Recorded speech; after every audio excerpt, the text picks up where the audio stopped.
perfect your craftsmanship. I think that's the balance that we need to have in our own judgment. And there's something to be said, like money likes speed, but your customers also like quality. So like there's a balance on how all that works. Welcome to Unstoppable Podcast with Harry Sardinas, inspiring conversations with influential millionaires, investors, thought leaders, entrepreneurs who are making a massive difference with their innovative products and services, and sharing the challenges and the wisdom of how they sold their first million. I want to talk about AI, right? Do you Yeah. think that AI is the new flavor of the day of technology, or is a revolution? Because you know how it is. We had revolution, the industrial revolution, right? The state revolution. I think internet was a revolution, right? Yeah. The website was not a revolution. Facebook was not a revolution. Um, I blockchain. So they have a lot of flavor. One day is NFT, the other day is blockchain, the other day is token, the other day is websites, the other day is social media, the other day. So they have a lot of flavors on a day. So do you think that generative AI is the new flavor of the day and will vanish quickly like all of them? Or is actually a new revolution? Well, I think that's a mixed bag right there. Like, I think it's a new technology, right? I don't think it's gonna go away because from a commerce perspective, there's too much opportunity there to dig into, and at all layers of our society right now. So, you know, it might be more revolution than it is a fad. And I don't think we as a society have begun to fully grasp where this is going to take us, right? Because I think there's too many doors that this opens up, both good and bad, however you want to define that, right? And I think it's just too advantageous of an opportunity to not, like, it's going to change the world in ways that I don't think people understand how to even discuss yet, because some of it is so big that it's like trying to explain, like there was this one guy that said, like, trying to explain air or the value of water. It's like I don't think we fully understand how big it is yet. Like we see how, like, all the possibilities, right? Like, you just had like Claude just launch, and even whatever your opinion is on that, like, that was an interesting intro. I like that is kind of like a fad, right? Like, versus AI itself, I think there's a revolutionary side of it. And I think for those that move fast, especially right now, within the next like year or two, are going to gain the benefits. But I think it's going to change everything beyond what we are even able to comprehend yet. I think people are still trying to figure out like how big that is, but it's so big, it's hard for a lot of people to grasp. So I think it paralyzes people too. But yeah, I think it's more revolution than a fad. Tell us about the AI twins. I had the pleasure to meet you personally, and I saw the Yeah. AI twins that you are creating, and they are amazing. Yeah, I can tell that for a fact. They really look real with the really high quality. So tell us what is the use of these AI twins, and what is the challenge? Because I've been here in the social media, some platforms say, well, we don't want to promote AI content because we don't want to diminish the creators, the job of the creators. So, what do you think about? Is it really uh, those twins? Really, people can grow the social media channels and use them, or do you think that would be challenges with the platform because we see some platforms say, well, we don't want to promote too much AI content because otherwise, with the creators won't create original content. So, what's your point of view, and what have you seen out there? I think the word original is such a, you know, subjective word, right? Because at the end of the day, like me as a creative, for So you have to example, be original to create the twin also, right? yeah, well, kind of, right? Like anyone could create this stuff. Here's the thing with the I AI love it. content. Don't get me wrong. I love it. I just want to see what are the policies from those social medias, because Yeah, so I hear about that some of them, they kind of don't like it. well, I don't know that they don't like it. I think everybody's just trying to balance what is good. So I think over the years, it's not even about AI. It's just AI is allowing us to do more, right? In the sense of like put out things faster. And that doesn't mean that everything that's being put out is good, right? There's a lot of like what we call AI slop and just straight up garbage. And as a creative myself, like, most people don't have good taste, right? So the thing is, what you're gonna see is, and I think what people are trying to identify is like, sure, tell me if it's AI or not, because I think people are using it as a way to try to cut corners. But I think just like when Photoshop came out, just like when certain technologies came out, when cameras started to evolve, right? When we had like, for example, because I come from production, right? So I understand like the artistry and the craftsmanship and stuff. But like even as Photoshop evolved, everybody was like, oh, now anybody could design. It's like, yeah, but doesn't mean they're going to be good. Or just like with cameras, when the 5D from Canon came out, that changed the DSLR industry, right? And now everybody was a filmmaker, kind of, right? Because you still have to be able to know how to tell a good story. You still have to know like good lighting, what a good image looks like. You have to know like color theory. Like there's a lot of things that people think these technologies are going to help you skip steps in.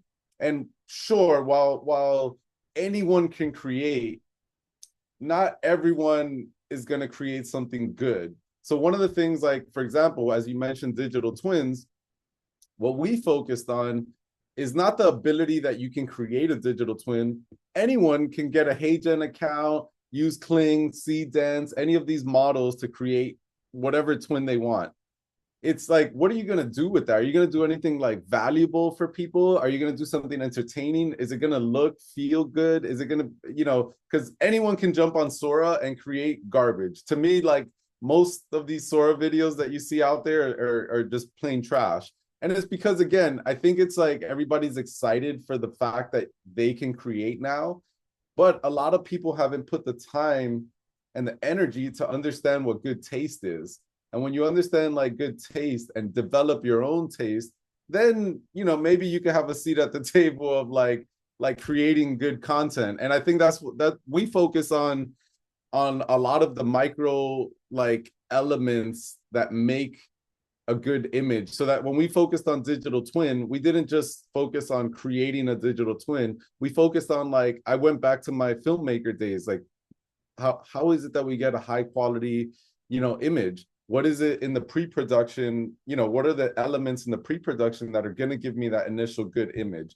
And then that's phase one, right? Let's get that good image. And now, just like a filmmaker or anything, now let's color correct it so it looks like something different. A little bit more craft went into it. A little bit more, like let's do some color correction. Let's do some color processing, like and color grading, right? Not everybody knows about color grading, right? They're using like filters and stuff like that. So we take the time to like really take this digital thing, but actually add the craftsmanship that you would in films and all other things like that. So that way you get this image at the end of the day, that a starting point of an image that already looks like craftsmanship.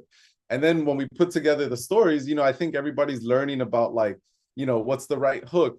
How do you get, build the story to the climax, and then how do you close, right? Everybody's talking about that now, but in filmmaking, we've been doing this for the entirety of filmmaking. So everybody's just learning the key elements of what it is to make a good story and a good film, no matter if it's 7 seconds or 3 hours, whatever it is. I think people are just learning how to apply all these things. So yeah, at the end of the day, it's about like there's still craftsmanship to any of it. So it's like 100%. Yeah.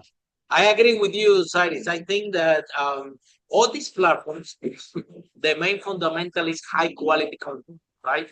I don't think that that the problem is AI. What you say is very true. There is a lot of AI content out there that is not good, that is not well planned, and of course, the algorithm, they're not gonna promote something like this. But I believe that if we can create high quality content, which is the fundamental of all these platforms, social media, I think that if you create high quality content with AI, will be promoted. If you create high quality content without using AI, also will be the bottom line. You have to create. It's all about creating high quality content, right? This Yeah, is I why want to this add something podcast there. is successful. This podcast is successful because of high quality content that we put. Not because of me. It's because what you share, guys, right? So Yeah, it's so the point is, how can we create high quality content so then it's gonna work? So I was so impressed with your tweet because I've seen a lot of tweets out there, and yours is spectacular. It's the best that I see, honestly, thank you, out thank you. there. And I talk with a lot of people. I know a lot of people.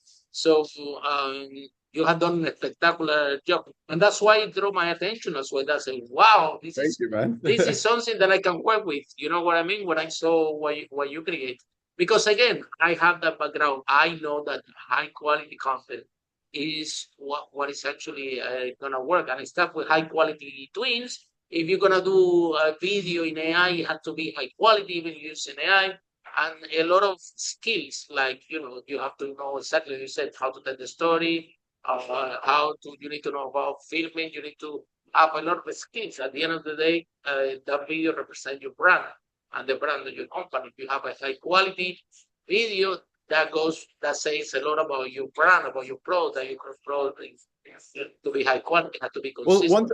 one thing you mentioned that's important is like you know about like and we touched on this in the beginning, like knowing your audience, right? I don't think that you should replace every AI should replace everything either, right?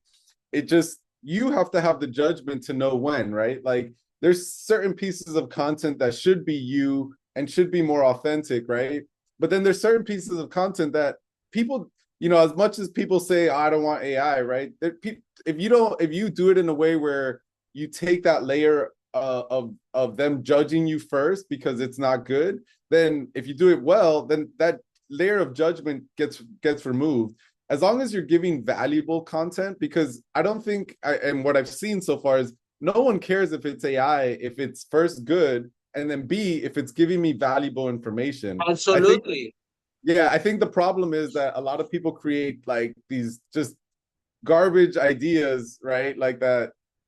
No offense. I mean, look, there is garbage ideas, right? There's ideas that are good, and then there's ideas that just like they're just ideas. Everybody has a million of them, and now it's like we're in a time where any idea could just come to life. And what happens with that is like, as a craftsman, like back in the day, you used to have film, so you were very careful how much film you used. You planned for how much film you were going to use. You remember like the disposable cameras? You had what, like 24 images, 20 images on that camera. You made sure before you took a picture, you took the care to be like, no, that's going to be a good one. I can't waste this film, right? I think what happens is we don't have that same level of care in what we're creating. So a lot of people just put out stuff, and there's a balance, right? Like it's okay to put out to create fast. That way you could see like what works. But if you're not using your judgment to be like, oh, that's not good, and try it again, and use all this time that you save to perfect your craftsmanship, I think that's the balance that we need to have in our own judgment.